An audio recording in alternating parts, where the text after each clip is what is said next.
Okay guys, welcome back to day 6 of Vibe Coding App to $10,000 per month in revenue. Today, we are making some incredible progress. We're at $0, but the app is really starting to come together. So we've already got the Knowledge Hub set up. If I come into here and I ask it a question like, how do I integrate with CodeSpring? And we send a message through, it will send it to an AI. And actually in the previous video, we got this set up and there were some couple of issues, but we set up this AI settings area, which allows us to put in things like custom instructions, various resources like emails, but also reference links as well, which is really exciting. And you can see here, it gives us a step-by-step guide on how to do it. It also has various sources that we can go ahead and watch, which is going to help us obviously get set up with a little small AI summary as well, which is really, I want to go through some of the updates and things that have changed since the last video, because I have actually done a little bit of extra work on this software. So firstly, if we come over to here, I would like to apologize as well throughout this video. I'm working from home today and I don't have my microphone with me, so we're using the MacBook Pro microphone. So hopefully it sounds okay. I'll try and do my best to make the audio quality as good as possible. But we have now actually decided to switch over to Claude Code. Now, I will do a video on how I think Claude Code performs in comparison to using Cursor, but this setup that we have for Claude Code is honestly insane, and I want to walk through why we're using Claude Code and just give you a rough idea on where we are so far. So we've been using CodeSpring to design our software, and if you look in here, you can see just how much planning has gone in to making this app work. Now, one of the latest things that we worked on was some credit systems, which basically means over here in our app, you can see we are using up credits every time we send a message. So if we actually come into the credit settings, you can see here I've used up 12 credits, and actually I did a little bit of work on the credit system the other day. If I come to the dashboard, we can see our credit usage. This is pulling in directly from the database. So if we come here, we have, where is it? User credits, we're on it. So it's tracking the user credits here, but if we come to the credit ledger, the way that it's working is it's actually tracking the amount of credits based on the input tokens and the output tokens from the LLM. So when I'm sending a message to the hub, if I send a massively long message with lots of information in there, it's going to cost me more in terms of tokens and credits with the AI. Our system will track those tokens and credits. We have a calculator inside our code, which I'll show you in a second, which is this file here, which will basically calculate. It's a function that converts token usage to credit cost. And the goal here is basically to figure out, okay, based on the amount of tokens and credits, how much should we charge? So based on the amount of tokens, how much should we charge in credit usage for that user? Now, obviously, because this software here is embedded into your website, kind of like what we have inside CodeSpring. And by the way, if you would like to grab CodeSpring, we have added another invite link. Again, it's first come, first serve. When the invite link goes, we add one new invite link every day. We've had about 5 or 6 people have already taken the invite links for the first 5 days. So we are losing these invite links. They are going quickly. But if you would like to grab an invite link to CodeSpring and you buy yourself a pro plan using the link down below in the description, you will get 50,000 free credits. Now, those invite credits usually go once a day. And if they've gone, then you may sign up and you may see that the invite has been taken by somebody else. If it has, then come back the next day if you want to grab the invite. But obviously the invite will not stick around forever. Now, if we come over to CodeSpring, what I wanted to do in today's video really is just to kind of go through some of the updates and changes that I've made since we were last sort of together. I obviously started using Claude Code and I got a bit carried away with just adding a bit of an update to the dashboard. So things will look slightly different from the last time, and I did mention this in the last video, is between videos, I am going to be doing some slight updates to the app. Any major changes, like today, I want to work on setting up caching for the AI responses, because you probably saw a minute ago in the Knowledge Hub that it was a little bit slow to respond. So when we send a message in here, if a message has been sent before, I want to make sure that we cache that response because it's cheaper to operate and it's quicker for the users as well. So we'll probably get that set up. But in between videos and lessons, I will probably spend a little bit of time doing some updates and improvements. One thing that I have worked on today, which is I'm going to share with you today, is essentially a system that allows us to check the scalability, the security, and the performance of all of our back-end systems. And I've basically set up a load of sub-agents using Claude Code. And if you don't know what this means, don't worry, I'll go through it in a minute. But it is insanely powerful. It is incredible. And if you guys aren't already, go ahead and follow me on Twitter, because I am actually sharing a lot of information about how I'm doing this as well. So it's at Sebastian Volkis here on Twitter. But I've been sharing a lot of information about some of the Claude Code usage and testing that I've been doing as well. So there's a lot more information there behind the scenes if you want to get more of that. Okay, so let's just sort of get started, really. Let's just walk through. So essentially what I've done here in the dashboard is it shows our credit usage, and I'm going to set this app up. It's going to be a free plan, so anybody and everybody can use it, they can try it, and I'll figure out how many credits they get. It'll probably be 500 credits for, you know, testing purposes. But what I wanted to do is a way of monetizing this app is essentially going to be a system for, you know, if your credits are running out or your credit is going to run out before your renewal date, so every month you'll get 500 free credits, then it's going to show you here, for example, based on my current usage, credits will cover until renewal, right? So I've got 31 days until my credits are remaining. My renewal is on the 4th of March. At the moment, I've only used 12 credits, so I'm probably going to be fine. Those will last me until the 15th. But if I come into here, into my user credits, and if I change this number, for example, and I put like 769, that's not going to work, 769 credits, then I come into here and I refresh, it'll say you're going to run out in 7 days. So I'm going to run out of credits before my renewal period, which means if my credit, so knowledge base, is embedded into my website, and for those of you guys who are a bit sort of unsure on why we're building this and what we're building, if we come into the course section here in CodeSpring, we have a course, and a lot of our users have a lot of questions like, how do I find things, how do I do things, and we're adding courses all the time. But the problem is the basic search functionality in here doesn't work very well, so we're adding AI search. Now, what I've done is, because, you know, to try and monetize this tool, I want to make sure that if the credits run out, the person or the business that's using this tool will know, and then they will upgrade and buy more credits. Now, it's not going to be subscription-based to start off with. It is going to be usage-based, just because I want to see how that pricing system works. So basically what we've done is when we run out of credits, so let's just say, for example, I have hit my credit limit. So I'm a company, I've run out of credits, and one of my customers, you have to imagine for a second, this knowledge base here has been embedded into a website. So this whole thing here is essentially embedded like the course section in CodeSpring. If somebody comes to here and one of my customers then tries to watch one of the video lessons, or one of my customers then comes into here and says, okay, how do I, there's a bug there which we need to fix, integrate CodeSpring, and I hit enter. It says knowledge base temporarily unavailable. Courses and AI search are no longer accessible. Contact the owner to restore access. And it's using the email from the AI settings here. So down here with the resources, we added the customer support email here. And we're going to make this a little bit easier to add. We'll probably add it somewhere in settings as well, because we don't want to expose the actual customer's account email, but we can expose, obviously, what happened there? That was weird. We can expose the customer support email. But that basically means now, if anybody comes in and tries to watch a course or anything, I don't know why that's happening. Need to fix that. Maybe I didn't save it, but I tried to build a system where I would send something like this in. It would say, okay, credits unavailable. But then if I try and watch a lesson, it would also, okay, so it's working sometimes. If I try and watch a lesson, it will also show the knowledge base is temporarily unavailable.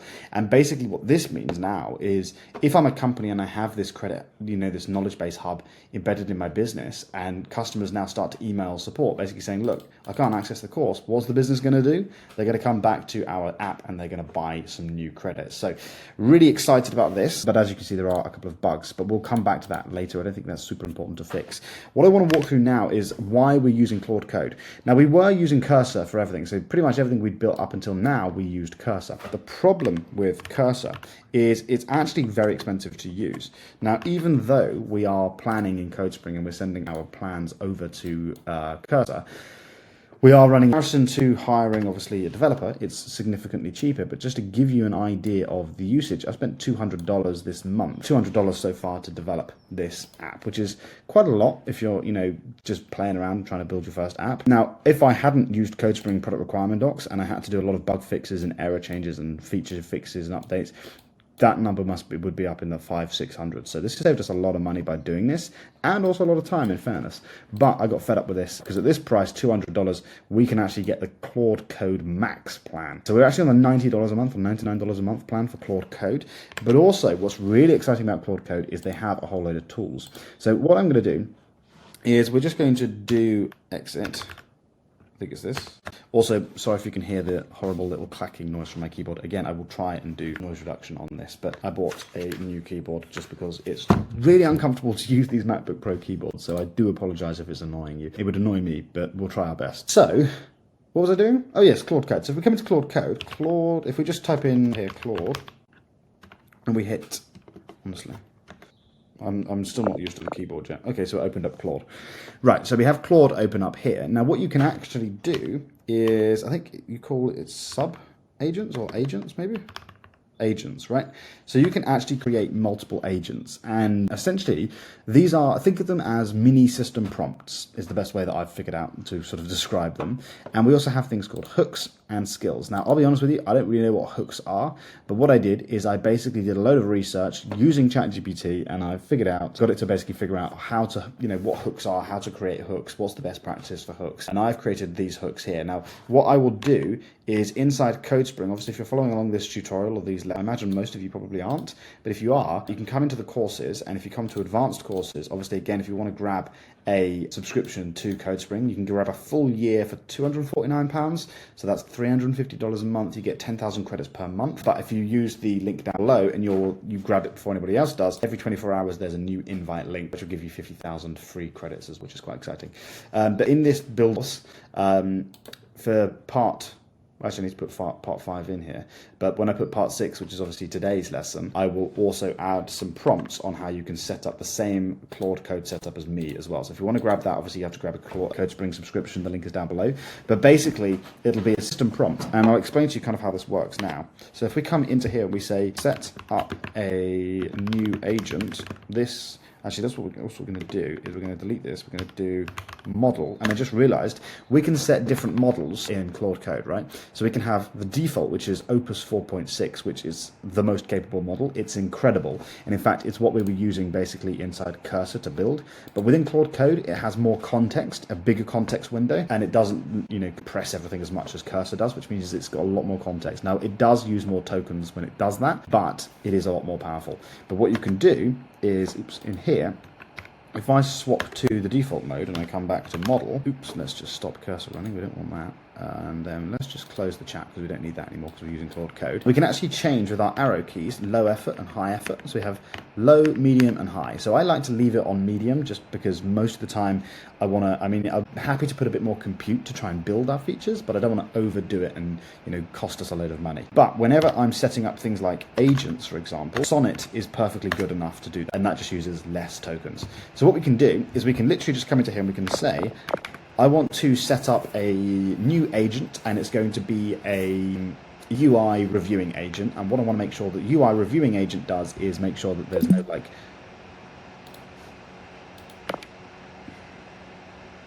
know why that happened. I want to make sure, okay, cool, that's fixed. I want to build a agent, and it's going to be called a UX agent. So we have a UX reviewer agent, and this one's going to be a UI, which is basically just to make sure that we're always using the global file for UI and spacing and colors and all of that, and it's always going to be following and making sure that we can actually sort of analyze and look at our components for our UI and make sure that it is following best practices for UI, speed, usability. We don't want to have like loads and loads of lag when we're using the UI. All of these things, best practices for UI. That's what this agent's going to do.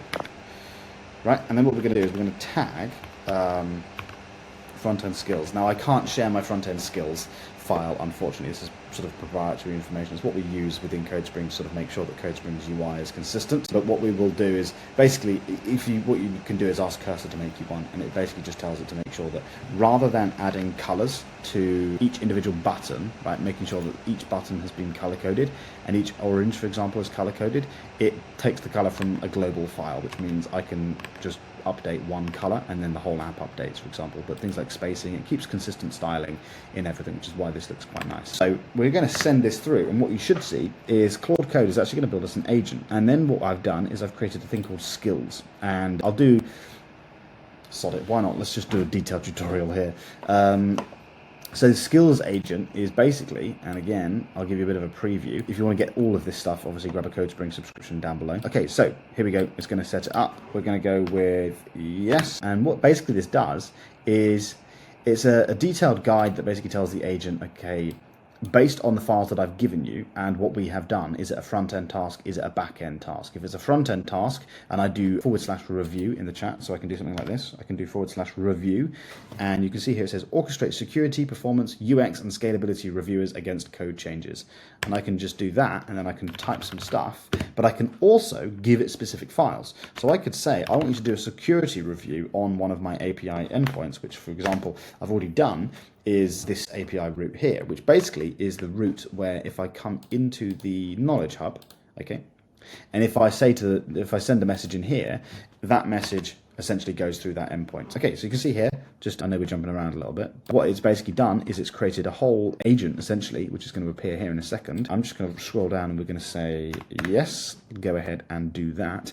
And it's created the UI reviewer agent. And basically, it's just a system prompt that says, here's some checklists on what to do. So, for example, design tone usage, make sure you're always using a global CSS file, right? So if I come to, gets in my way. If I collapse, where's the collapse button gone? Oh, it's here. If I collapse all of this and I come to the global file, can everybody see global? What have I done? Oh, hang on. So if I come to the global CSS file here, you can see here we've got basically the design styles that we have for our app, right? And this is just, we just generated this as we went. But for example, certain colors or designs like dark mode, for example, how we have all of that set up is all going to mean that when we use this agent here, what it's basically doing, did I delete? Oh, I scrolled down. What it basically means is it's going to make sure that the design in the components, so if I come to like a UI component, I don't know, like this one, for example, then any colors and designs for this will always pull from that global file. An example in a second where we're actually going to review something. So let's just do that. So what we can do, right, is we can actually add this to the skills agent as well. So we're just going to push this to GitHub. And what we're going to do now is we're going to say, I want you to update this file, skills. So we should have Claude review. Oops, still not used to my keyboard. To include this new agent as well. Okay, and basically what happens is, in a minute, I'll show you. We'll do a UX and UI review on this dashboard, and it will basically look for issues. So let's just put this back to 300 or something. It'll look for issues in the UI and give us a report on things we need to fix. The same for the back end, and you'll see as we go through this video as I start to use the review agents for back end functions.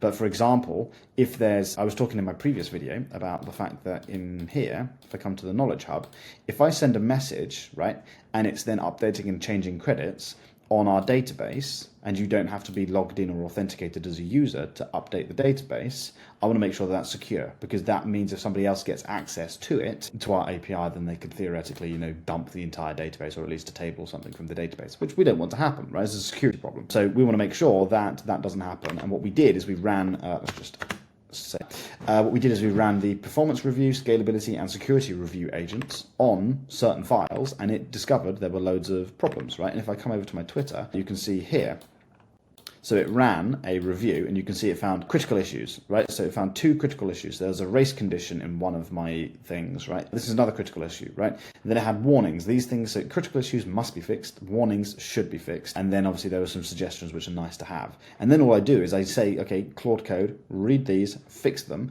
And then once they're done, I will then push those changes to CodeSpring. So then my project inside CodeSpring is up to date with my plans. But we are having some issues with Claude Code not allowing our MCP at the moment, so we may run into some issues with that later. But anyway, so now what we can actually do is let's run a review on the dashboard page. So we can do /review. Let's run a review on the UI and UX of our dashboard components. I want to make sure that just everything is smooth, it's quick, it's responsive. We're not going to have lagging controls. Also, can you have a quick look at the sidebar as well?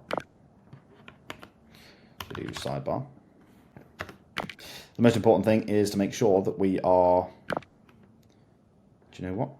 I'm going to come into this Claude Code window here because I want to make sure we're using, which model we're using. We want to be using Sonnet for this review. Make sure that we are, and I wish we could, I don't know if anybody else knows in the comments, let me know if I can change the model when I've started writing. I don't think I can.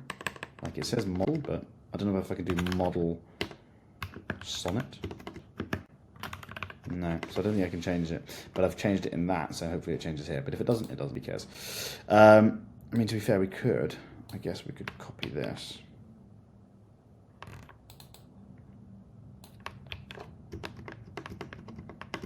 And we could do it like that. Model. Okay, so it has changed it, so you can just do it in a different thing, but well, that's fine. So paste it back in, make sure that we are, you know, being efficient, and when I click a button we have very responsive and it's very quick to move around inside the UI of the app, especially from these two.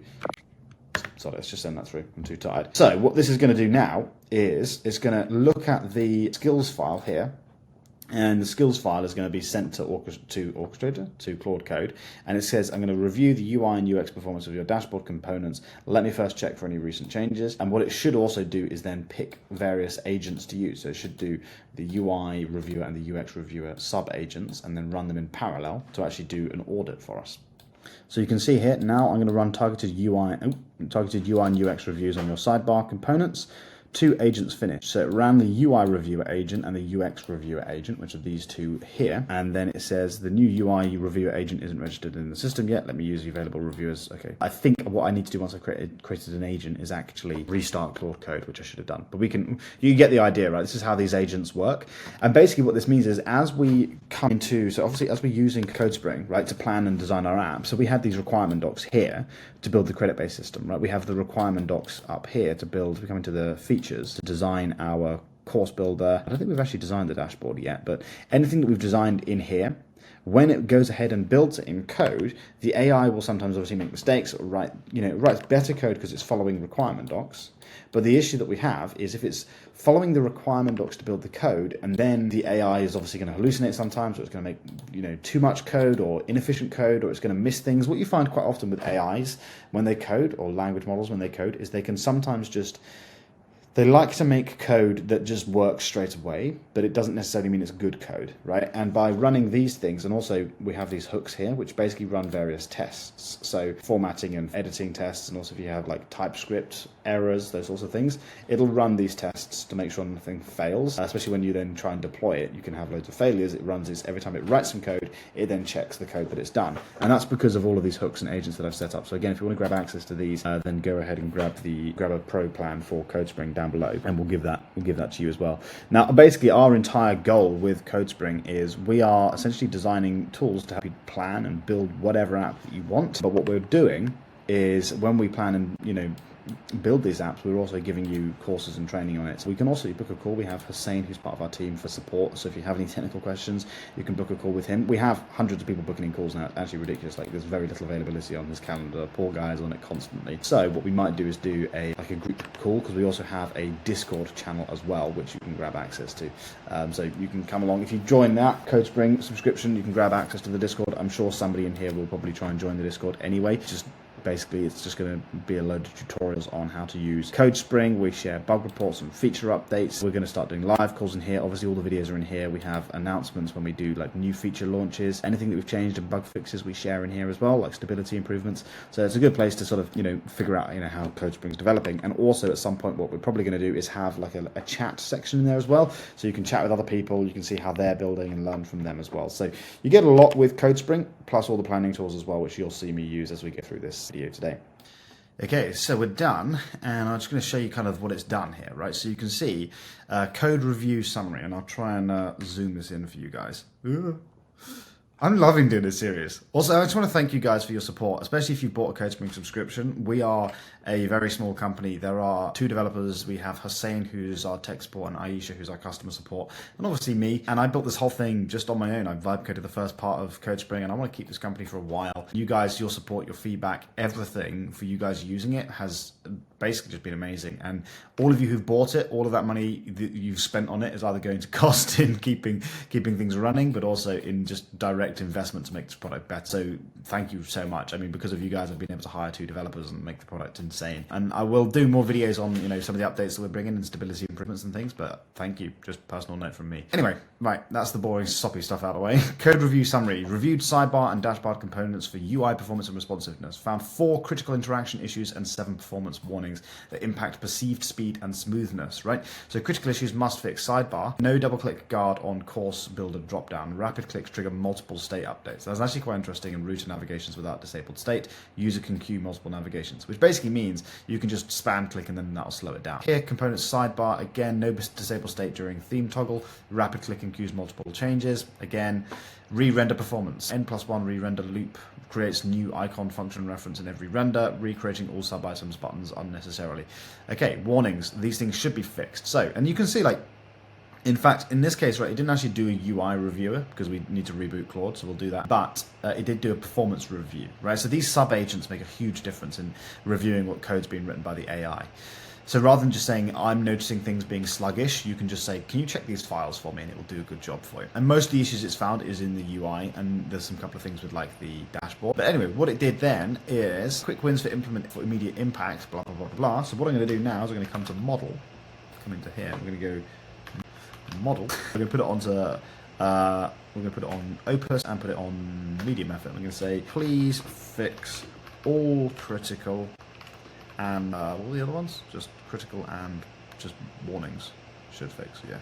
Critical and then it's going to go ahead and build those fixes for us. So I'm going to pause this and I'll come back once it's done. And just while it's doing that, let's just go back and let's just test out. So if I just refresh, if I click around, obviously when I do it now, it's quick, right? Well, it has been. You may have seen in previous videos, it's been a little bit slow. What it's probably doing is caching stuff, which is why it feels a bit quicker. But if I were to reboot the server, right? If I reboot this, and we'll try and do this before Claude does too many edits to the point where it doesn't work. Come on. No. And then we refresh. Let's just see what Claude Code is up to. So it's going to fix sidebar re-render loops. Come on. If I click to knowledge base, it's a little bit slow. Takes a little bit of time to load, right? Media, again, that doesn't exist yet. We haven't built that feature yet, but course builder courses. Opening up the knowledge hub, a little bit slow. So these, clicking around in here, going to the dashboard, a little bit slow. Hopefully this will fix it for us, so we'll see. So let's just come onto here, and yes. We'll come back once it's done. Okay, so it says it's all done. I'm just gonna go ahead and cancel. We're gonna run this. Come back to here. And let's just relaunch this. Okay, so let's see. If I click around, knowledge hubs, it does feel a little bit snappier, to be fair. It's definitely quicker. Okay, so what I want to do now is let's just come to CodeSpring up the light mode, and we're going to start a new chat. And actually, let's come to here. Just going to reboot the server. Claude.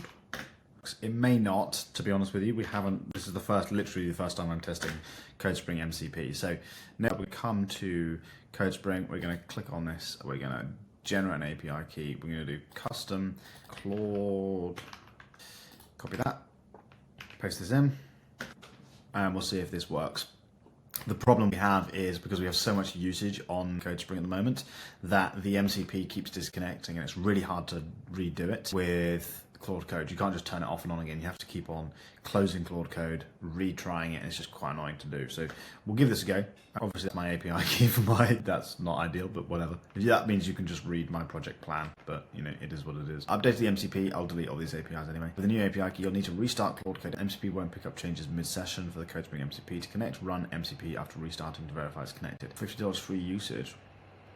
Let's just wait for this to finish. So I think if we come, we do exit. And then we can see if this works. We do MCP. Oops. Claude.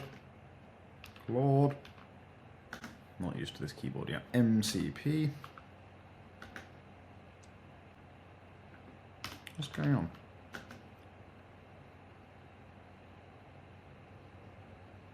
Did anybody see what that said? Strange.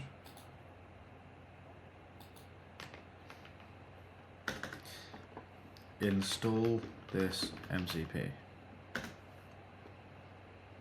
Right, it says that install the Claude Code desktop config, but Claude Code CLI you'll need it for the project, whatever. How's the MCP configured? The installer also wrote this. You'll need to restart the Claude session, exit and re-enter for the MCP server to be picked up. After restart, MCP should now show the CodeSpring server. Exit. Claude. And again, this you're seeing testing for this. No MCP servers otherwise. Okay. Can you use the CodeSpring MCP to read my project plan? Failing this, we can just copy and paste the prompts in, and then once we get this working, we can then synchronize back with CodeSpring once it's done. CodeSpring MCP is configured, the config was added, you may need to restart. I don't know what's going on here. Let me just send this to my developer. Okay, we're just looking at that to see if we can get that working, but in the meantime, now we can start planning out our next features. So within CodeSpring, so within our app, when we actually use the Knowledge Hub, we want to add some sort of caching system. Not sure what's happening here. See if that fixes it. So we want to add some caching system. So when I send a message, then it will come back. It will check a cache. Now, at the moment in our database, we have this knowledge base embeddings.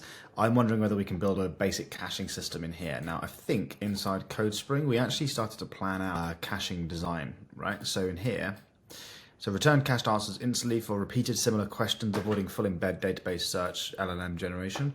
So MVP approach, single semantic cache table in Postgres. So we'll have a table in here with cached responses that when we send a message to this, it will then convert it into embeddings, and then it will check similarity search in here first. If there's nothing, then it will go ahead and generate it, get the chunks, and then generate a response with the AI. It will probably make the generation a little bit slower, but I want to just sort of figure out if there's a better way of doing this. So let's just create a new chat, and what I'm going to do is we're going to come up to here for the caching, and for now I'm just going to copy and paste the prompts in. And what you can do is in Claude Code, which is one of the other reasons why I love Claude Code, is you can create memory. So you can say read your memory for me.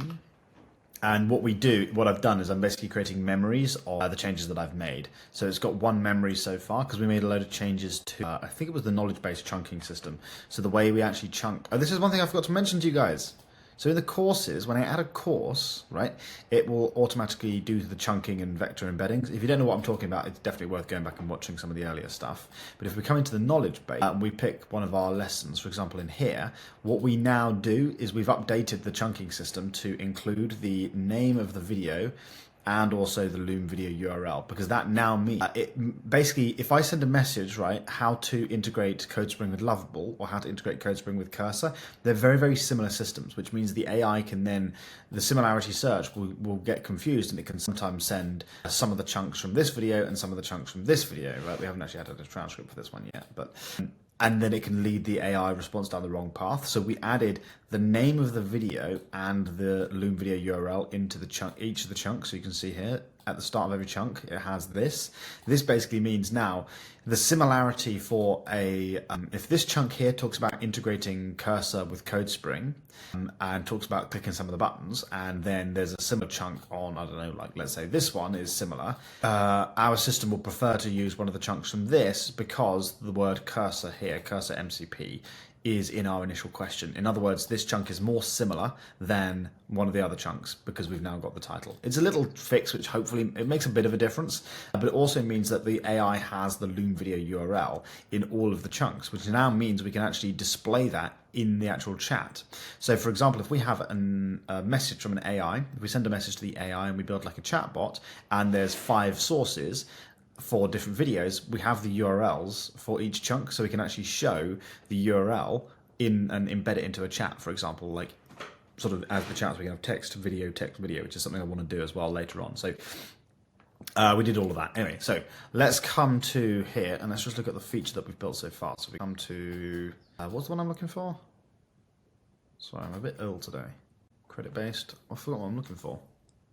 Oh, it's caching. Here we go. So add to context, and then here we're just going to say, can we just make sure that the caching system that we have set up or planned so far is going to be effective? Because I want to make sure that it's not going to be really slow to cache responses, and it's not going to slow down our knowledge base retrieval system that we have at the moment, because obviously if I send a message, I convert it into embeddings, and then I do a quick similarity search on the database for the cache responses. If there's nothing there, then it then goes ahead and generates goes ahead and queries and finds the chunks. And then it will send the chunks to the database, to the LLM to generate a response. That seems a little bit slow. What I'm wondering is whether we can actually do a parallel thing. So if I send a message to the Knowledge Hub using our, and you can have a look at the code, have a look at the GitHub MCP to look at our file structure, because we've actually got an API route for sending messages. If I send a message to that, and what we could do at the same time is convert the message into embeddings. And then with those embeddings, we do two things. One, we will search in our chunks to see which chunks are similar. And at the same time, we can also check the cache to see if we have the response in the cache. If we have the response in the cache, then obviously we don't need to go ahead and generate a response with the LLM. If we don't have the response in the cache, then we can just immediately go ahead and generate the response with the chunks that we've fetched. I just want to make sure we try and parallelize as much as we can and make this efficient, but also quick. For those of you who don't understand what that means, is basically, I don't know how to describe this really. Well, I'll tell you what I can do is I can come into here and I'll use a UI wireframe, which isn't necessarily what this is used for, but I can use it to sort of draw out what I'm talking about. So at the moment, right, we'll just use the pencil. So at the moment, I send a message, right, and then that message gets turned into embeddings, right, which is essentially just a whole load of letters, a whole load of numbers, right, and they look like these things. This is an embedding, right?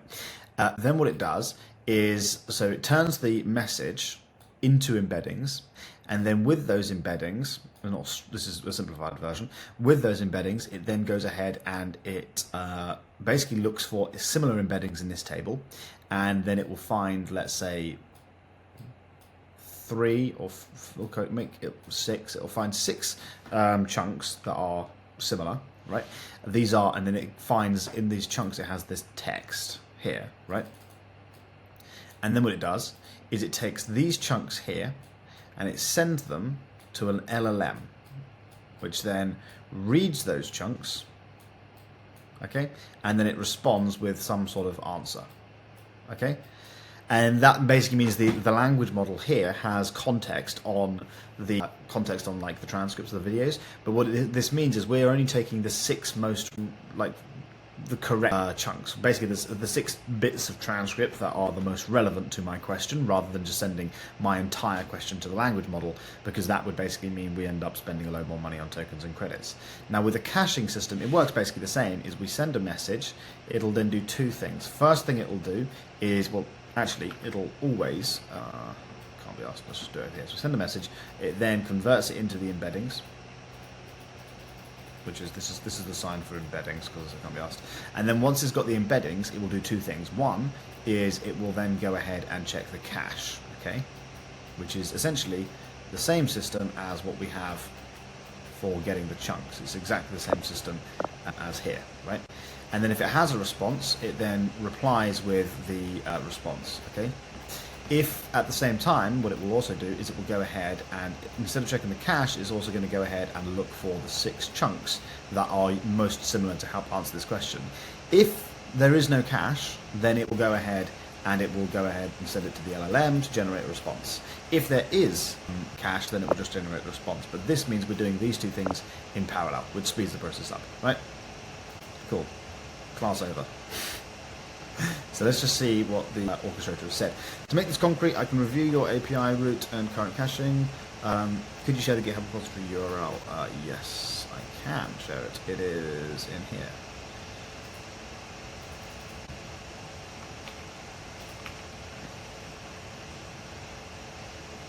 Once you have a plan for how to do this, can you go ahead and update the notes and just the notes for this caching feature?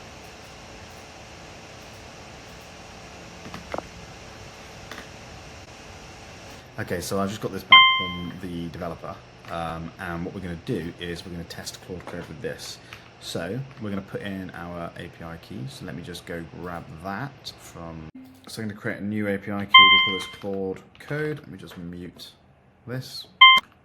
Did I not need it? Copy that. Come back into here, and we're just going to replace with my API key.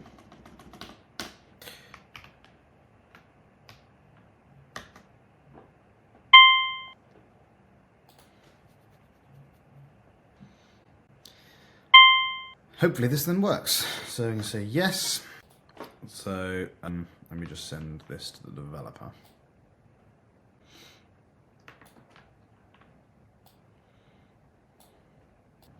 And what we'll do here is we'll do exit, Claude, and then MCP I think is what we need to do. Aha, cool. There we go. The MCP has now been connected. So there we go, that's now connected. Hit enter. And there we go, we can see, oh cool, so we have a reconnect button, so we can just easily reconnect. Perfect, so if it disconnects, we can reconnect. Excellent. View tools. So list of workspaces, excellent. Let's go back. Excellent, so that looks like that's working. So obviously, again, I'm gonna have to go ahead and delete all these API keys because you've now seen them all. But let's see what this has done. Supposedly, it's updated our caching system. Located to this, I can implement the parallel cache chunks plan. You described to update the project plan.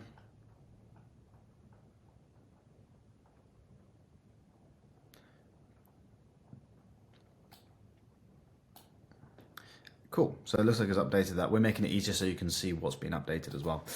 Please now remake the PRDs for this feature. While that's doing that, in a minute, what we can do is we can actually tell Claude Code, can you use the CodeSpring MCP? In your memory, there's a memory file that is something we want to go ahead and update the requirement docs inside our CodeSpring plan because we made an update the other day. I want to go ahead and push those so we sync the requirement docs in our CodeSpring plan with the memory. And we'll do, I don't actually know how the MCP works in here, but we'll figure it out. So hopefully what we'll see is, let's just do auto layout. We should see these ones update. Okay. We're going to delete that. Stop this. And actually, I'm gonna show you guys, because what you can do is you can actually generate these things just by clicking the button. So generate the backend one, and then we'll generate the database design one as well. So knowledge base hub caching. And once this is done, we'll save it. And then we'll do this, synchronizing, and then we'll start building this feature. But what CodeSpring's done is it's read, it knows our full plan, it knows how our whole app goes together.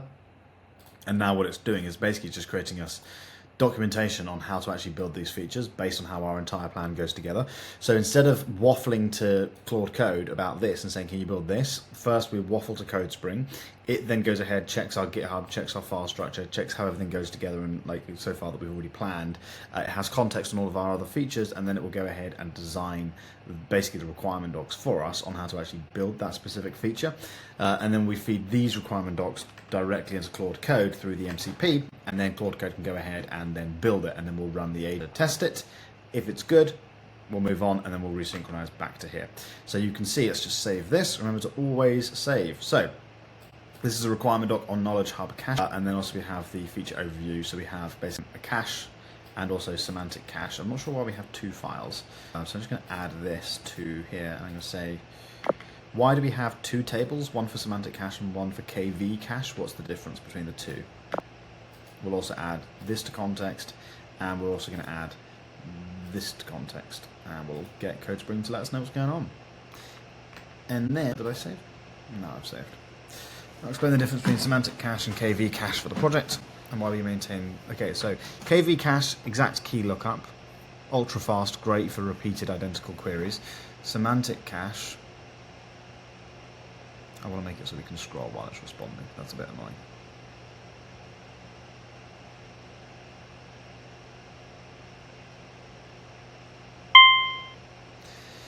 Semantic cache boost reuse across paraphrases. Okay. Gives you fastest possible hit for true repeats. So basically, I think it's like if somebody asks exactly the same question, then it's the same. We use that one. Semantic cache lets you reuse answers when the user says the same thing differently. Export video versus how do I download a course video. It trades a small amount of latency. Probably. Okay, that's actually quite useful. So this is another thing which this is why I love using CodeSpring is I told it some issues that I might have with when it's developing this update, and it was like, cool, actually what we'll do is there's two edge cases here. So we'll have, like, if somebody asks exactly the same question and if somebody asks a similar question, we have two ways of managing this. So I'm happy with that. I'm going to come to Cursor and I'm going to go into Claude Code, and we're going to run this, and I've actually forgotten which one we need to synchronize. I have a feeling it's the knowledge base indexing feature. So if we find that, that's the chunking, knowledge base indexing. So these requirement docs here, knowledge base UI, PG vector, I think it's these ones. Backend knowledge base chunking, that's not being used anymore. Yeah, this is the chunking. So what it'll do is update this for us. This is the transcription pipeline, we're not using that. Let's collapse that. Auto layout. So these requirement docs here should update. Yes. So what's happening now is basically Claude Code is getting the requirement docs, and it's going to figure out which requirement docs to update. I probably should have given it a bit more context as well, because it could. Let's just make sure here. Actually, I think it will be fine. Should be fine. For those of you guys who are just joining us today, what I'm doing is I'm the founder of CodeSpring, and essentially I am building this app using CodeSpring because I want to do like a full user test, like as using CodeSpring. Where are the problems? What becomes confusing? One thing that's definitely confusing is figuring yourself around the UI. It's trying to find out which requirement docs do which, especially if you have similarly named requirement docs. But this should update to V2. And also, like, things like if something has changed, it's hard to know what's changed. This should also update to V2 as well. And then this should also update to V2. Well, some of them. I don't know if the front end one will, because we didn't really do anything on the front end. CodeSpring get PRDs, view yes, and don't ask me again for get PRD commands, and we can just let this run. So I'll come back once it's got some more information. I accidentally just quit the process. I'm still not used to this keyboard. So I run it again, and it's asking us which workspace. So we're actually in our personal workspace here. So I'm going to say, that's what I did. I right-clicked, and then I just did clear. Anyway, personal. It literally just about to start updating the requirement docs. Now, one thing that I would recommend, important, cool list workspaces, just do, yeah, that's fine, go for it, why not? So, one thing I would recommend is if your project is becoming more confusing like this, where you have a lot of stuff, is it helps to tell Claude Code which requirement doc to update. So I just read off the titles.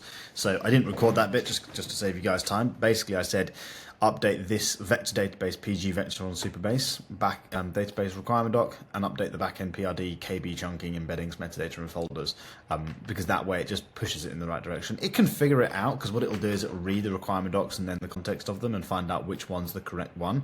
But if you have similar, so for example, we have knowledge base retrieval through embeddings, we have knowledge base indexing, and we have knowledge base caching, and they're all using very similar things, and I want to make sure I don't overwrite them, which is why I'm telling it which ones to update.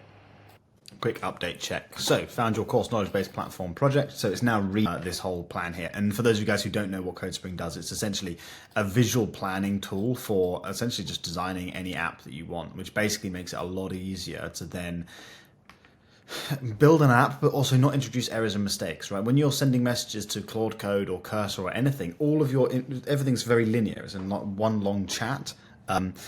I think we need to reconnect to the MCP. But basically, everything's in one long thread, and because it's in one long thread, then you can lose a lot of context and information. Yeah, this is because we're getting so much usage. We're updating. We updated the servers like 2 days ago, and now we're updating the servers again.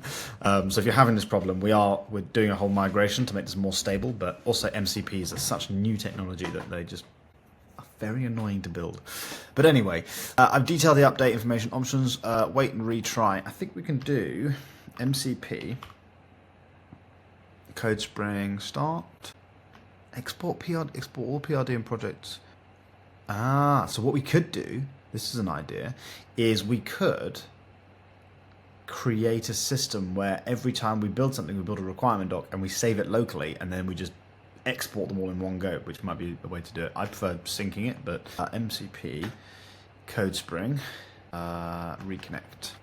And then, okay, so continue syncing. Hopefully this works. We'll come back. This is the other thing is like CodeSpring MCPs are like, it's a very powerful tool, what you can do, but you have to be a little bit more advanced at developing, which is a little bit annoying. But you can also use this MCP with Lovable as well. We'll do a series on building an app on Lovable. I'll probably get Hussein to do that because I'll be building this one. So Hussein is our tech support. He will, if he finds any time, because we're doing so many calls with customers.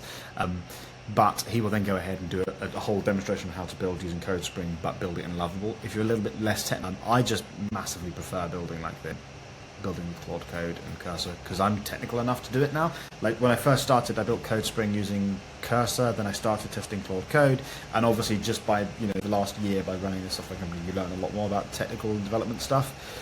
Again, I still couldn't write any code, but I know the most important thing is you figure out and you learn file structure. And if you're learning file structure, then you can start to figure out good and bad practices. And that's why CodeSpring is very good. It's because it knows.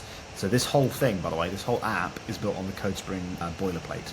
So anything that you build using, so if you grab the CodeSpring subscription down below, and again, like I say, there is an invite, I will show you here, this invite link is down below. It'll last 24 hours. Once that gets taken, then if somebody else takes it before you, then there won't be another invite link for another 24 hours. We will update them once every 24 hours.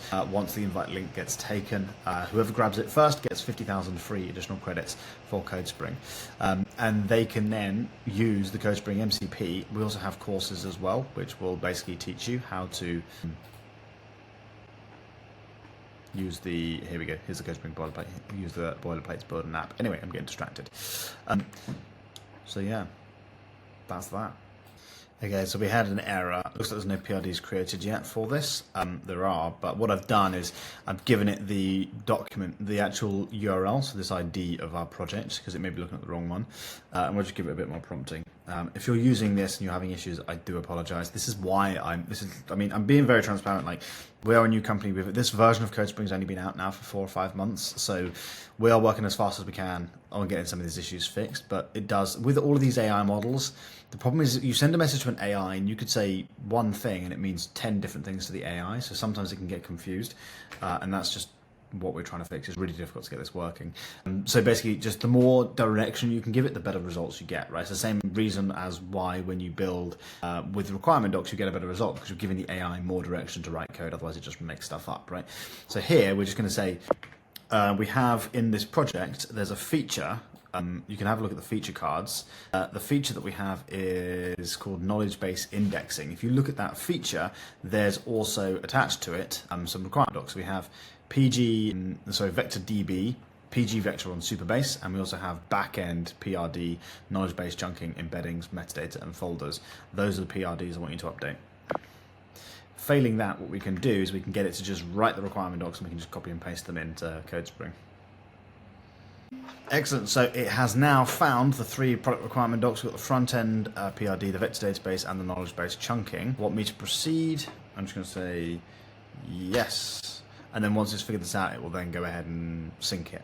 So yeah, hopefully this works. Right, now it's pulled in all 3 PRDs. It's then going to update them with the knowledge base indexing changes from the memory file, and then it's going to update them all inside CodeSpring. And that just then means that what we've designed in our app is going to be up to date with what we've actually coded here. And that means that if we design any new features inside CodeSpring, those features will connect properly to what we've already coded, because CodeSpring knows how our files are put together. So for example, building this knowledge hub is very, very easy to build because it knows how all of our other files and how all of our other systems work and go together. And then we can go ahead and build them. So you can see here it's rewritten the requirement docs. I'm just going to say yes, don't ask for sync PRD commands. And now what we should see is up here in a minute. It's very important when this happens, right? So V1 here and V1 here, we should see these. I don't think it'll update the front end one. It might do. And this one here. It's very important that we don't save this while this is happening, because it can then overwrite the changes that it's making. But what we should see is these get updated in a second. So I think it's just updated one of them. So V1, V1, let's just refresh the page.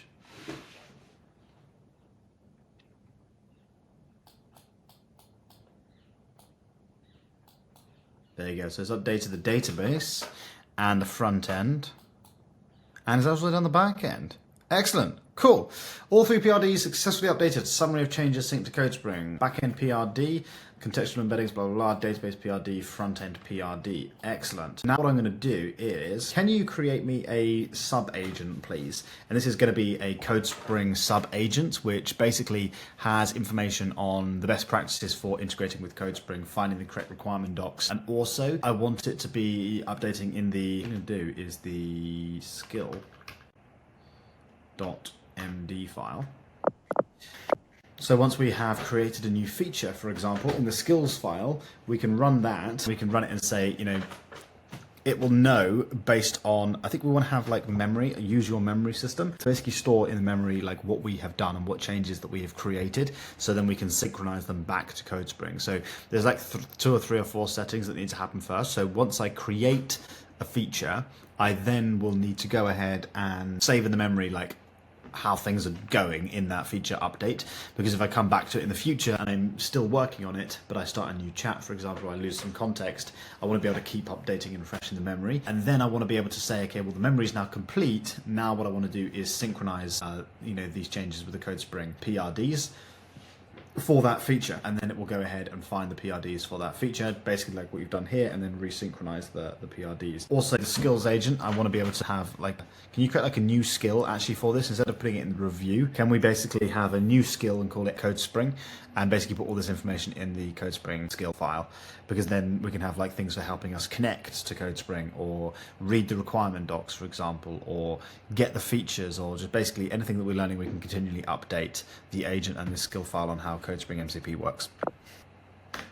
That, I think, is going to be a huge advantage to us, because I'm just going to go ahead and save this, make sure this is all up to date. But basically what this is going to do is it now knows in the history of how it connected to CodeSpring. It had some issues with trying to connect to CodeSpring. I'm just going to say yes. We should see a new skill folder appear in here. But that basically means then we're just saving that system on how it works so we can continually use it. And again, if you sign up to CodeSpring with a link down below in the description, what I'll do is in the courses, I will also add these skills files as well. So then you can, if you're using Claude Code with CodeSpring, you can get set up much easier. And that basically then means we can track and integrate and have memories, and all these things are just going to be so much easier to use CodeSpring with Claude Code. We have all these sub-agents and skills set up. So it's going to create the skill file. And then what we'll do is we'll go through, I need to stop pressing right click. We'll go through and we'll read the skill file. Now these things, like, it can feel like when you're doing it, it's slowing you down. And initially it will be. I mean, I'm creating a lot of these things so you guys can just copy and paste them. You won't need to actually do these things, just the way I'm configuring Claude Code. But like, we'll claw back that time like rapidly later on. Especially like in this lesson, it's mostly just getting Claude Code set up and integrated with CodeSpring. You've obviously seen some live testing with me on how to actually use Claude Code with CodeSpring, because we've never actually tested it before.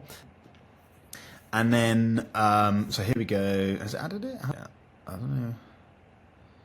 Right, so we should see skills, CodeSpring, skill.md, but that hasn't shown up yet. But this basically means then we can, if we want to connect to CodeSpring, or we want to read our files or anything like that, now essentially Claude Code has context on how CodeSpring works, so I don't need to retrain it every time. You know, I was writing those big detailed prompts that explain how our project works in CodeSpring. We don't need to do that anymore. We can just say, use this specific skill file, and it will do. Claude Code has been a bit weird. It's saying the skill is there. .claude skills CodeSpring. .claude skills. I can't see it. Skill file exists.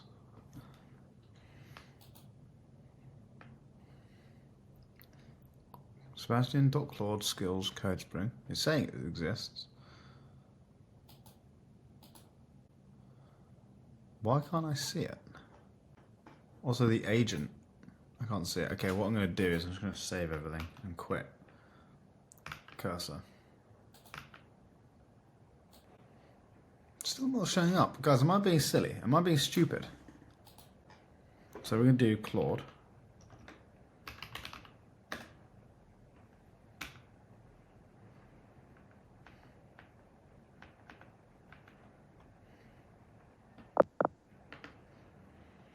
So we created a skills file on how to integrate with CodeSpring, and it should be a folder called Claude skills /. It's in the Sebastian, I can't believe I did this. It's in the user Sebastian.claude skills CodeSpring skill.md. Can we add it to this? We're currently in the knowledge base folder. So can you add it to this, like this file path here?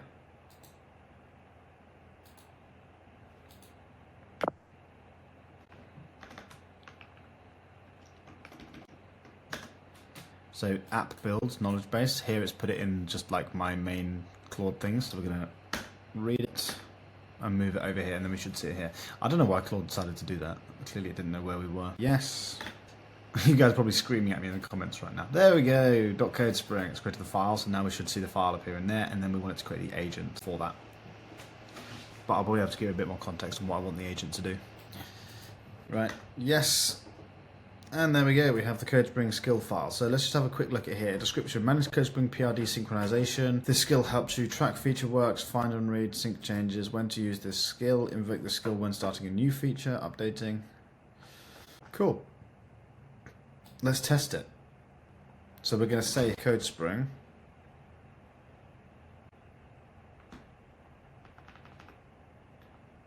Which is this one. I want you now to use the CodeSpring MCP because we've planned out a new feature and I want to start building it. If you actually look for a feature called Knowledge Hub Caching, there's some requirement docs and some notes cards that we've got on how that works. What I want you to do is read those, and then I want you to build the Knowledge Hub Caching. So I think we need to create a new database, and then it also needs to work. So when I'm using the... And I'm going to give it a bit more direction. So this hub, here. So when I actually send a message to the Knowledge Hub, what we're trying to do now is integrate some sort of caching system, which basically means if the response is already in the cache, then use the cached response. Also, we'll need to add in a system for once a message has been generated, we want it to save to the cache as well, which I don't know if the requirement docs have actually added or planned out, but we want to add that in as well. That's one thing that I didn't think about is, and let's just have a look at the requirement docs and see if CodeSpring sort of filled in the gaps there, because it's one thing to create a cache or to read the cache, but we need to make sure we actually write the cache as well. So presumably there's going to be some system. So core design, compute query, reuse both caching, parallel, fan out.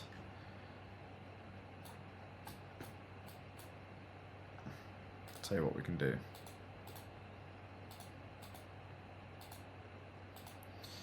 Did we plan out how to actually write to cache, or is it just the reading the cache thing that we've just planned out here?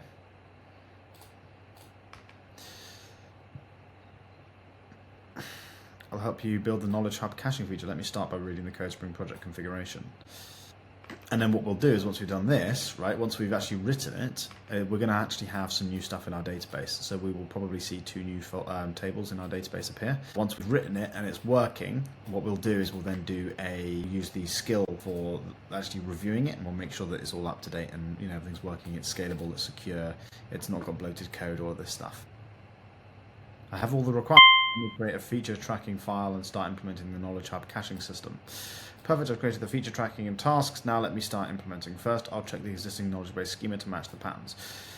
Create database schema for semantic cache. So hopefully what we should see is, and again, this is the first time I'm ever using Claude Code with CodeSpring. So hopefully what we should see is it creates us these tables here. So we should see KV cache and semantic cache appear in our database tables.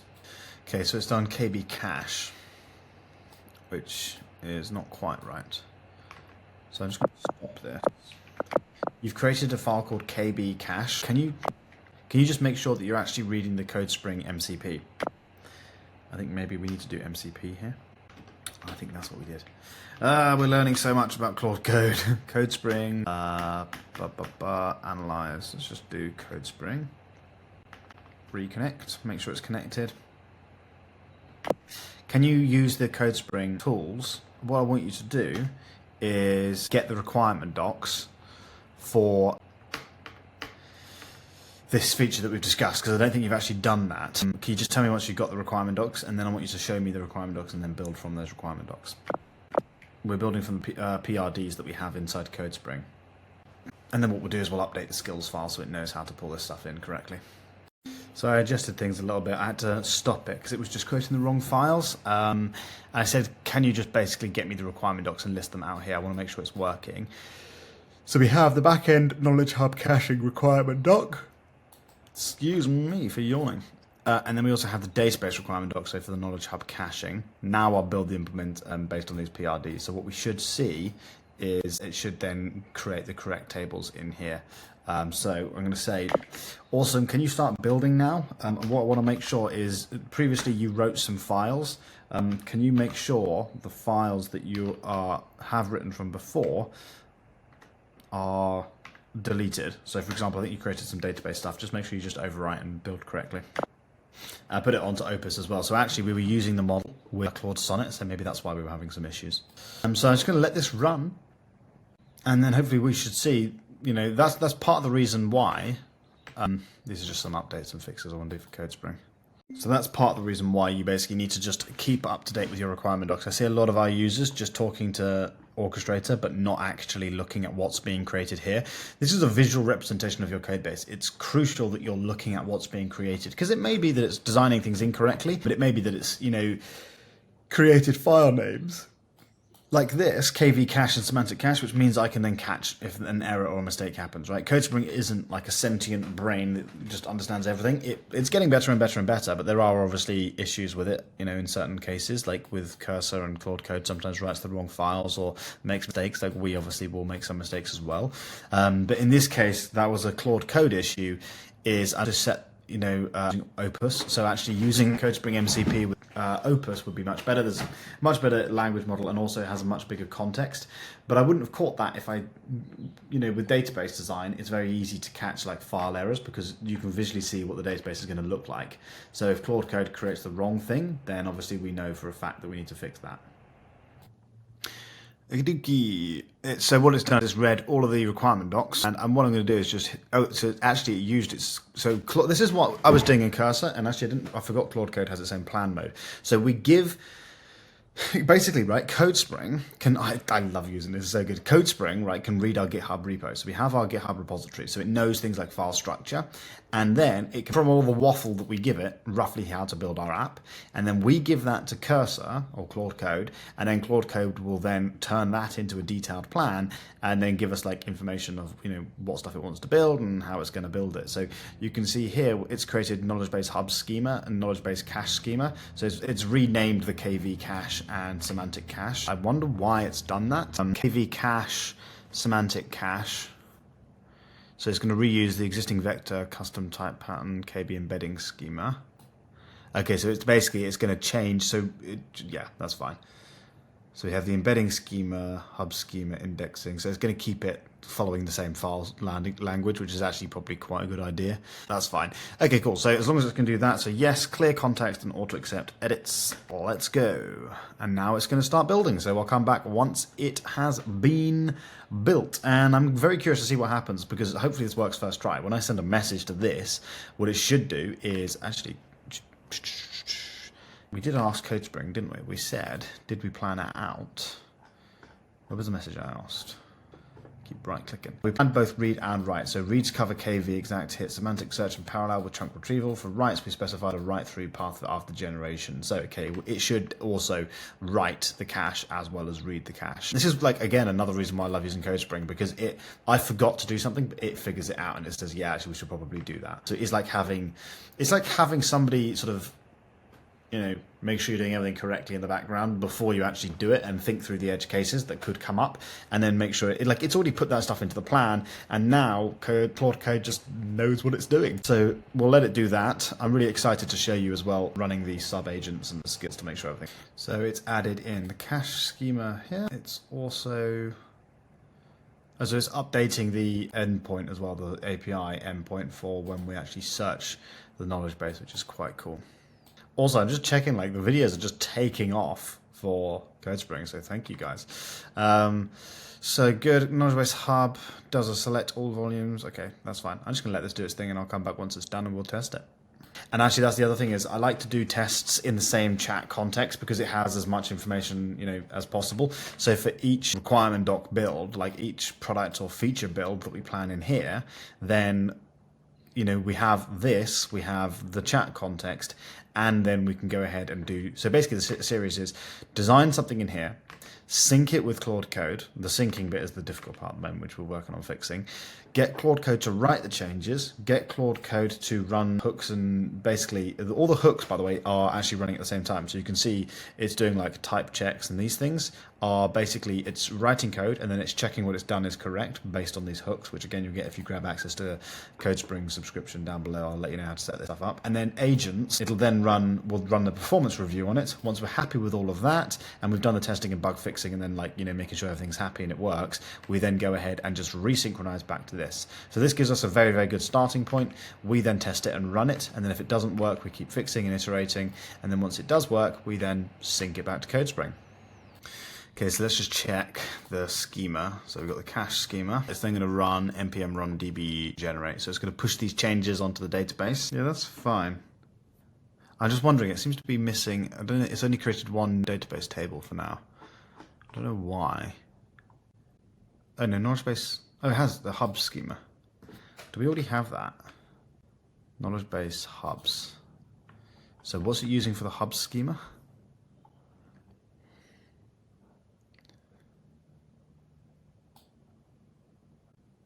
I'll ask it. I think it's connected KV cache and semantic cache into the same one. So we'll ask it why. I think it's because it made that mistake and it already created it. But that's fine. Like if it works, it works. I don't really see why we need two separate tables anyway, to be honest with you. I just hate having, hundreds of tables. Also, we had initially planned to have two tables, one for KV cache and one for semantic cache. By the looks of it, you have combined that into the KB cache schema. I just want to make sure that we're happy with that and we don't need two separate tables. Oh, okay, so we do have two separate tables. So what it's done is this cache schema contains two separate tables.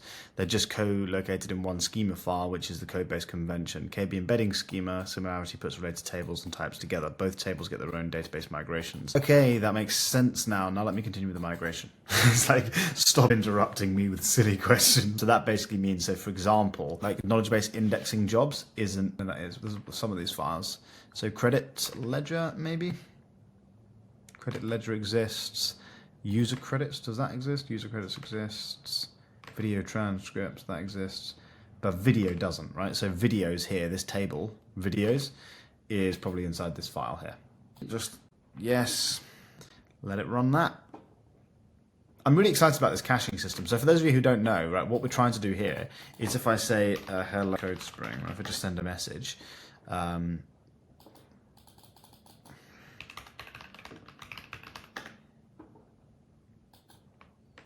helps if you actually run the app, doesn't it, really? This was asking me for something. Yep, that's fine. Okay, so if we come to the app and we ask a question, it takes a little bit of time. Oh, it's not going to work, is it? Because we're in the middle of an edit. Let's try and see if that's just a bug.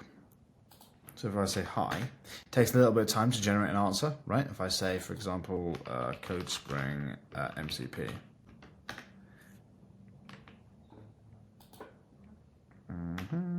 Let that run. I think we're running into some errors, yeah. But when I send a message, it takes some time to generate a response. What this caching will do is if I ask how do I integrate CodeSpring with Cursor, which like we have hundreds of users doing, so hundreds of users will be asking that same question, then it will, instead of always using the AI to generate a new response endlessly, it will just save it once, and then we'll only have to generate it once, which is much cheaper for the business, and it's also a lot quicker for the users as well. Okay, so it looks like it's done. Type check, lint, build, pass, migration, run, stop hooks. Okay, so it looks like it has done it. So let's just come to the database. We can see we now have KV cache and semantic cache. So it's created those two tables for us. And now what we can do is, let's refresh this. We'll relaunch this. And we'll run a test, and hopefully what we should see is we should see a much better result. Like we should see it caches things and start seeking the database. Looks like there's a couple of errors that are appearing. Bad error, but we'll put those in for now. So coming to here, say, how do I integrate CodeSpring with Cursor? Cursor. So what I'm going to do, right? CodeSpring. Spring integrate. Right, so this here, I'm going to copy this. Hang on. How do I integrate CodeSpring with Cursor? That's much easier. And then we'll send the exact same message again later, because what I want to see is now it's going to generate a response. So we should see here in the database semantic cache and KV cache, right? I don't know whether it's going to fill both of them up. I've forgotten how they work. But once it's generated the response, so let's just check here.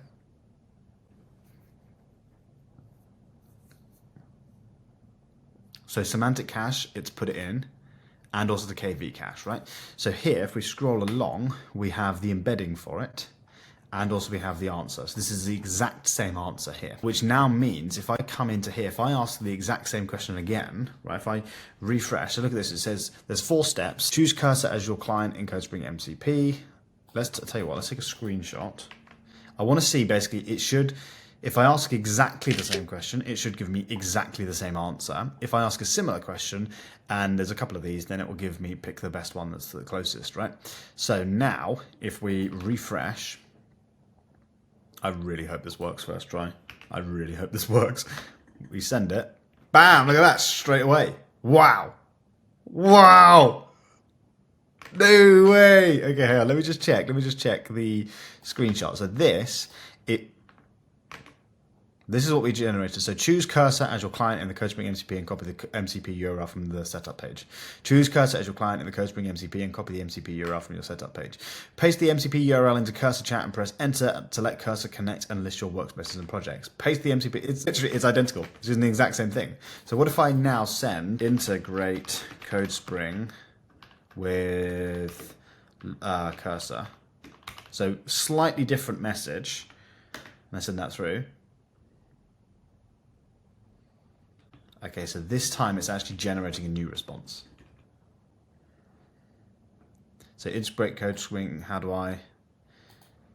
Okay, so we may need to change that a little bit. So we can come into here and we can say, looks like the caching is working. The only problem I have is if I ask a similar question, so the exact match is working, which I think is the KV cache table. But if, for example, I ask, I've got 2 things in my table. I've got the query that I asked was, how do I integrate CodeSpring with Cursor? And it gave me a response and cached it in both the KV cache and semantic cache tables. And then I asked another question, how do I integrate CodeSpring? Sorry, then I asked another question, which was integrate CodeSpring with Cursor, which is basically the same question and should have then queried and then found in the semantic cache a similar response and used the original one. But it didn't. It generated its own next response. Why is that happening? It should have used the cache in that situation. Yeah, and I just want to double check what the files it created. So database schema, this is the queries, database queries, cron processed queue. So I think it literally just updated, hub search. I think it just updated this file to have the semantic caching stuff in it. But we'll add that in and hopefully it can figure it out. I don't know what model we're using.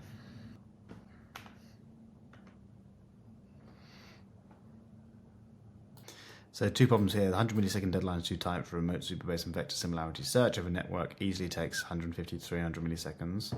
No debug logging or whether it was a timeout versus threshold. So we'll let it fix that and then we'll come back and we'll test it again. Because what I want basically to be able to do is now, like if somebody asks, not every single person is going to say integrate CodeSpring with Cursor. They're going to say, I'm using CodeSpring with Cursor. How do I integrate them together? Or if I'm using CodeSpring, how do I then get my project read by Cursor? Right? Those are similar questions. The response in this case would usually be the same, right? And then we want to be able to tweak and tailor it to make sure, okay, this is too similar, this is not similar enough, and then it'll give us a much better response. So deadline 100 milliseconds to 500, debug logging with deadline returns value and timeout. Okay, so we now have some logging, so we should see why errors are actually happening. So, no, never mind. What have I done? Solid. Oh, it's just, no. New terminal. npm run dev. So if I ask this question now, I should get the exact same answer. So select Cursor as your client in the CodeSpring MCP. And then if I ask something similar, integrate CodeSpring with Cursor. Integrate integrate CodeSpring with cursor. So this time it's the same thing, but there's a space in CodeSpring, right? Let's see what happens. Choose cursor as your client in the CodeSpring MCP, copy the MCP URL. So I think it's taken the initial one, right? Paste the MCP URL into cursor chat, paste the URL into MCP cursor chat, and press enter to let the CodeSpring. So 11111111. So how do I integrate CodeSpring with cursor so cursor can read my CodeSpring project? Choose cursor as the client. Look at that. So it's using the same thing. So I'm asking the same question, but in multiple ways, and it's using the same cache. How do I integrate CodeSpring with Lovable? This should now generate a different response. Hey, boys, we did it. Okay, so this is also, right, we need to check actually what this is doing for the credits as well. Because we are still generating the embeddings and we're also talking to the database, so the likelihood is we might as well just use the same credit system. So it's generated a response here, right? Let's come into the database. We should see 3 responses now for KV cache and semantic cache. So my KV cache, oh, there we go. I'm not really sure why we need 2 tables. Why do we need 2 tables, one for KV cache and semantic cache? Are they... It looks like they're both the same. We have query hash embedding, answer JSON, settings version, index version, hit count, and KV cache is... Are they query normalized? What's the difference between the 2 tables? They seem to be basically the same. And now, right, if I come back, how do I integrate CodeSpring with Lovable? I could say, well, let's just send the same message again. Uses the same response. How do I get Lovable to read my CodeSpring project? So that's a similar question, but it's also slightly different. So I'm not surprised it's generated this. But what we can do, because we have this, we can also make a section in the knowledge base hub where we can actually see the responses and questions people have sent through, because I think it's storing the hub ID. And because it has the hub ID for all of the messages that are sent through, we can now essentially edit it. So it has the answer here. So we could edit the answer and then re-index it. So it reads the query. I don't want to build that just now. Maybe we do. So go to the API section in CodeSpring, create a new API key named Lovable, set expiry to this, copy the API immediately and save it because you cannot access the key again. Open Lovable and go to settings to add the CodeSpring API key you copied. Okay. So now let's say Lovable to read my CodeSpring project. I think it's not, ideally we get more similarity set up, but has query hash but no embedding column. It's a pure hash lookup, normalized query. Only matches the exact same question. Okay, so I'm asking some similar questions sometimes. Like, for example, I asked Lovable to read my CodeSpring project. And I also asked the question, how do I integrate CodeSpring with Lovable? And also, how do I get Lovable to read my CodeSpring project? So how do I get Lovable to read my CodeSpring project is very similar to Lovable to read my CodeSpring project. But why did it not use the cached version? And let's just give it a whole load of history here. Is there a way that we can adjust it so it's the similarity search, how close the similarity needs to be, for example? But this is really cool, right? What I'm going to do now is we'll run a security check on it, and then we'll synchronize the changes with CodeSpring, and then we'll also plan out, maybe we'll plan out a new feature so we can come into the knowledge hubs. Like if we can come into knowledge hubs, right? And so we have AI settings to build it, but we also need a page that allows us to view the messages. I don't know whether we have that in the knowledge hubs section, because presumably, right, you don't want to have it out here. But maybe you could do, in the knowledge hub, we could have a tab, right? It could be build, like knowledge hub builder, and then it could be knowledge hub messages or like knowledge hub data or something, and then we could see specific data on it. So it's adjusting the, okay, it was incredibly, so it had to be incredibly similar. So this number here, 0.92 versus 0.82. So it's basically saying it has to be incredibly similar. So it's just making it a little bit better. Okay, so now what we're going to do is we're going to run review. Can you just run a security review on performance, scalability, and security on the changes that we've just done for this caching system? So look at all the files for that and just run a full review. And we're just going to add the root. Wait, why is it in capitals? Is that doing something weird? So we want to do the search. We want it to search this one, because that's the one where we're sending the messages. I want to make sure that the caching system is scalable. So when we're checking the cache, if we have 200 or 300 or 400 people sending messages, or maybe even 1,000 people sending messages at the same time through a knowledge hub in a very short period of time, I want to make sure that the caching system doesn't break and it is scalable and it's quick and efficient. I want it to, like, we're talking for user experience, we want things to be smooth and efficient and correct just all of the time. And we send that through, and you guys are now going to witness what it looks like when we get the sub-agents to do the full review. And like I say, if you would like to use the exact same sub-agents and set Claude Code up in exactly the same way as I am, you can see we can get a much better result from the code with CodeSpring than if we were to use Cursor, especially running a deep review. So here, we're running an actual deep review, so I actually set up, you know what, why not? Let's just let it do it. I actually set up a system where you could change whether it does it like a quick review, a normal review, or a deep review, and then it decides based on various things whether it's going to do a quick or a normal or a deep review. Think of this as like deep search basically, and it's probably chosen deep review because we're using Opus. So it's running the security reviewer, the performance reviewer, and scalability reviewer all at the same time. Okay, so the security review is now done. It says here, reviewed 7 cache system files across security, performance, and scalability. The cache works correctly, but has 5 critical stability issues that would cause connection pool exhaustion under 200 plus concurrent users. Now, don't forget, right, that's going to be quite easy to hit because the way this app basically works is, you know, I could have 10 businesses, right? And if 10 businesses are using it and each of them have 100 customers that want to talk to their knowledge base, that's 1,000 people who are sending messages through.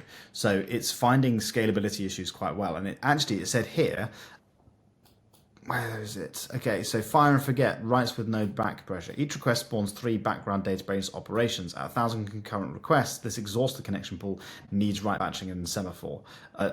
Defaults to 10 connections, cache reads need 2 parallel, blah, blah, blah, blah. But it also found this, which is really exciting, which I thought was actually quite smart. So embedding has been charged before the cache check, which in other words means when we send a message to here, it automatically goes ahead and generates embeddings. But don't forget, KV, cache, it does it through a query hash. So if it's exactly the same message that somebody has sent, we don't even need to do the embeddings. We can just hash it like this, which means we can save money. Okay, and it does it quicker. So it says here, KV cache doesn't need the embedding at all. We could check KV hash first, only generate embeddings on KV miss, right? Saves embedding API costs. So it's just found something that's going to save us a lot of money as well. Like, that's actually insane. So we're going to tell it now.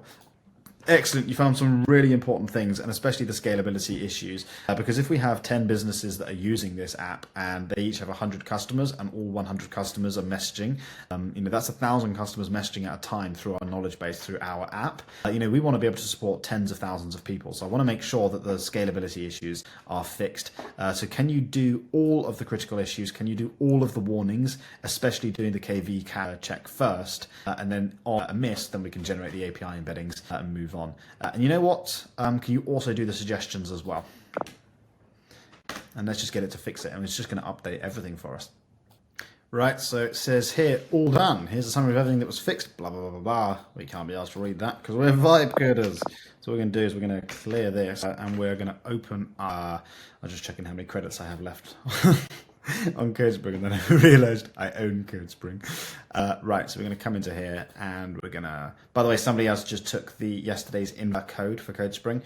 So I'll be updating that when I upload today's video, just so you're aware those tokens are going. So come into here, we go, how do I integrate CodeSpring with Cursor? Cool, that still works. Now, what I want to do is I want to check here, the credit usage. So I've used 323 credits. Does it use, I don't know whether it's decided to not charge credits for those sorts of things, which you probably shouldn't do, to be honest with you. How do I integrate CodeSpring with Cursor? What was the number? So we have 323 credits used. So come back into here. 23, 24, 25. Okay, so it is using 2 credits for that. Let's come into here and let's just ask, if I want to integrate CodeSpring and Cursor, what do I do? So we're on 325. And it tells us the response, 326. So I think it's using 1 credit. So let's just ask it, can you explain to me how we are calculating the number of credits that are being used for hash responses and how we calculate that? Because obviously if it's an exact match versus if we're taking it from the cache, we have to still generate some of the embeddings. You know what we can do? We can look at the credit ledger. So what was the last question I asked? Balls, it's gone. Okay, so that didn't help. Rent. Come on, let's pay attention. People pay attention. Where's the message? Oh wait, are we not in the credit ledger? Are we not storing the messages? I suppose we don't really need to, do we? Because we're storing them in the KV cache. Okay, so we have 51. Let's just delete the credit ledger for now. We don't need it. And then we'll come into user credits. Let's just put that to 0. And I'm curious, see what happens here. How do I integrate CodeSpring with Cursor? So that used the cache response, right? And it should have used, so 2 credits were used. That's fine. 2 credits were used. Let's go into the credit ledger. So hub message, embedding.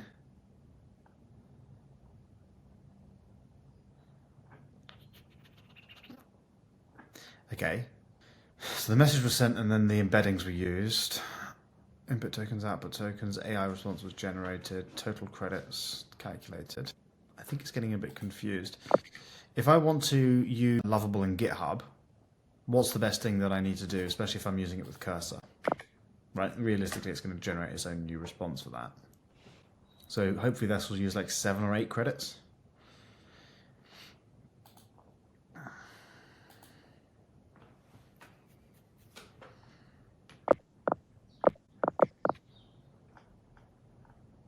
Yeah, so that'll use 7 credits, I think. Yeah. 6, 7, 8? 6 credits that used. So let's just double check this. I want you to double check the logs here and figure out how we're actually generating the credits based on when it's a cached response or when it's not a cached response. Because we have 3 types of messages. An original message, which just goes through and generates, just gets the chunks and sends it to OpenAI and gets the response. We have it if it does the semantic cache, in which case it needs to generate embeddings. And then we have the KV cache, which just does it off a query hash, which is really, really quick. And then we can do credit.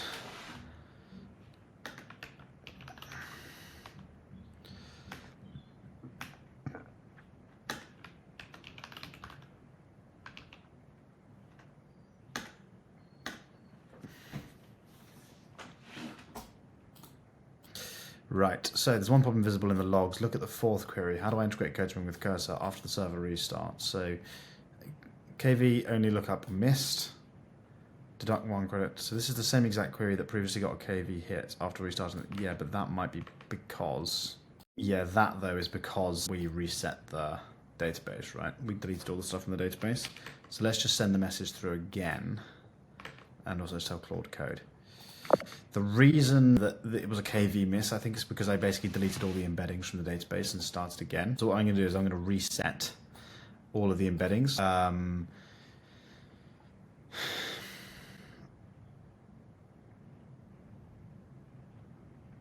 So I'll reset the semantic cache and the KV cache. Just delete all of that and I'll start again from scratch and I'll send the same message and I'll do each of them. And then you can have a look at the credits and then let me know based on that. So basically what we're going to do is we're deleting the cache. I almost deleted all the embeddings for the knowledge, which wouldn't have been great. Let's just delete the ledger as well. And let's just come back into the app and let's just come to the knowledge hub. And we're going to say, how do I integrate CodeSpring with Cursor? And actually what we'll do is we'll just come to here. And we're just going to scroll down loads so we know where the logs start from. I'm going to send this. So this is obviously nothing's cached, so it's going to generate the response for the first time. And it should then use, so we've got 8 credits used, it should use 5, 6 more credits. Right, so it should be like 13 credits or something. Yeah, 13 credits, let's use 5 credits. And what was the question I asked? It was, how do I integrate CodeSpring with Cursor? Down here it said total credits used was 5. So how do I integrate CodeSpring with Cursor? Asking the same thing again, runs it instantly. Doesn't look like it's used any credits. Yeah, so for the exact match, it's not using any credits, which I think is probably fair enough. I think what we'll probably do is we'll add it so it's going to use at least 1 credit, because, okay, it looks like when it's an exact match, it's not actually using any credits, which is great. But I think what we should do is at least use 1 credit or something. What do you think? Because don't forget, it's still hitting our servers. Coming to here, we could say, if I integrate CodeSpring with Cursor. No, so how do I integrate CodeSpring with Cursor? Let's just do CodeSpring integrated with Cursor. This should use the semantic search, the semantic match. Okay, clearly it's not similar enough.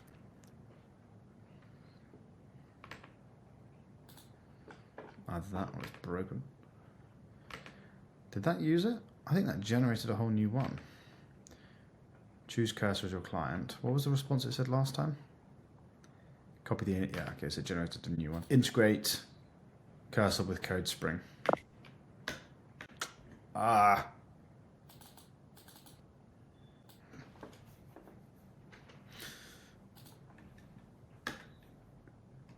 Okay, so that one.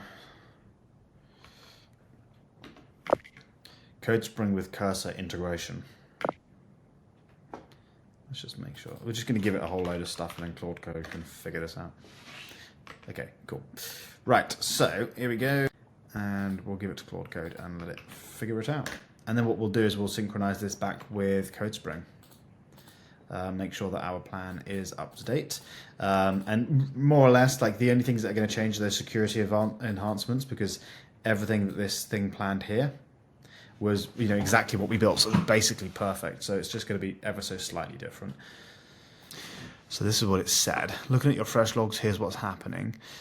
An exact memory hit is not using embedding, so that's good.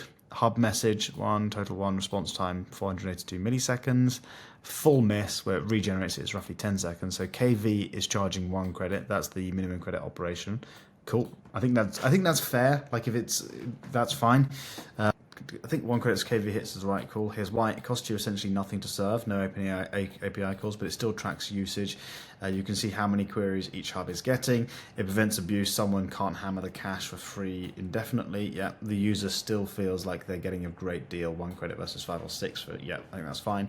So the current pricing structure feels right. One thing I noticed in the logs, the integrate castle with CodeSpring query fired twice, 2 parallel LLM calls, both charged 45 credits each. That's the in-flight dedupe not catching it because the 2 requests arrive at nearly the same time. Yeah, so it didn't have time. That's fine. So both went to LLM. That's actually correct behavior. They were genuinely concurrent and both missed cache. The dedupe would catch it if they arrived a few milliseconds apart. Something to keep an eye on, but not a bug. Okay, so now what I'm going to do is I'm going to say /CodeSpring. Okay, what I want you to do now is I want you to resynchronize the product requirement docs in CodeSpring with the changes on how we created the Knowledge Hub caching and also the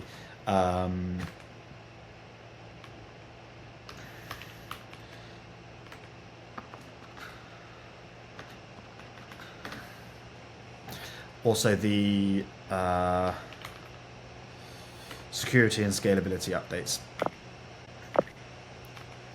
So we're working on the database PRD and the knowledge and the backend PRD, and they're called knowledge for the feature in CodeSpring called Knowledge Hub caching.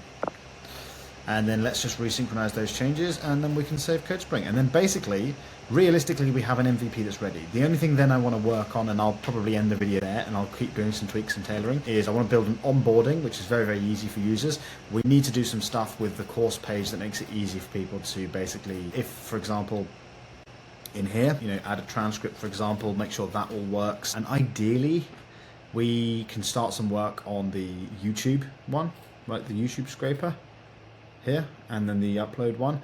I think maybe we turn off YouTube and we can do upload, or we just turn them both off and we just say coming soon, to be honest with you, because if nobody uses this, there's no point in doing it, because I don't film courses on YouTube, but I will use this app myself. Then I want to do an onboarding, make sure that all works. I want to make sure system works when we've run out of credits. We want to add, and we may in the next video work on some system for editing the replies. Like if we don't like the responses we're getting, we may change that, give people the ability to edit them and update them. And maybe what we could do is, rather than have a whole area like for editing, because one thing with user experience and UI is I don't want everything to be where you can constantly just kind of go in and find loads of click around, find loads of buttons to click. We could have a thing where the response comes up. We could basically in there, actually, we could have a thing where we could just edit the response as it comes through. The other thing which we also need to do is here, this is like where we have the courses, the featured courses. If I have multiple courses, you can see I can add and remove them here. We may want to have something else where we just only show 2 featured courses and then the rest are down here, for example. But it's now hopefully going to sync these. We should see V1 and V2 appear here. It looks like it's found the requirement docs though, so that's pretty good. And definitely using the CodeSpring skills files has probably helped with that. Where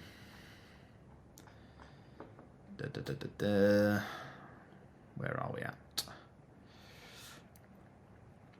Large environment response. Found them. The last 2 PIDs and the Knowledge Hub caching ones matching the plan. Let me fetch their current results cache. I wonder if it used the memory. Got both PIDs. Let me update them. Backend, both PIDs have been updated. So let's just refresh these and see if that says V2. Come down here. Yeah, updated them. V2, backend. So let's just save that. Make sure that's all working.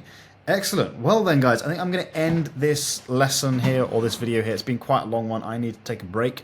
Hopefully you guys have learned a lot about Claude Code.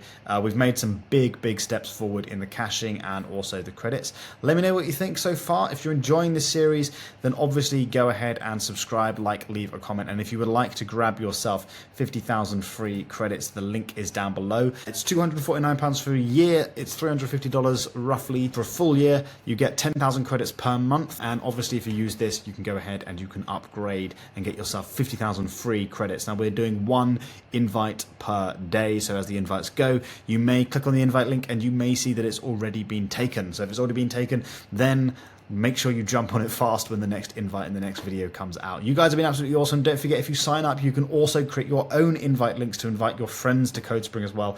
If you do that, create some videos on Instagram or YouTube or whatever, Twitter, talk about us, share us. Make sure you tell everybody about CodeSpring. It really does help us grow our business. I know it's a lot to ask for somebody to create videos on CodeSpring. If you genuinely, please do share it with 50,000 credits when they sign up and pay for the premium plan, and they will also get 50,000 credits as well. You guys have been awesome. Thank you so much for supporting this series. I will see you on day 7.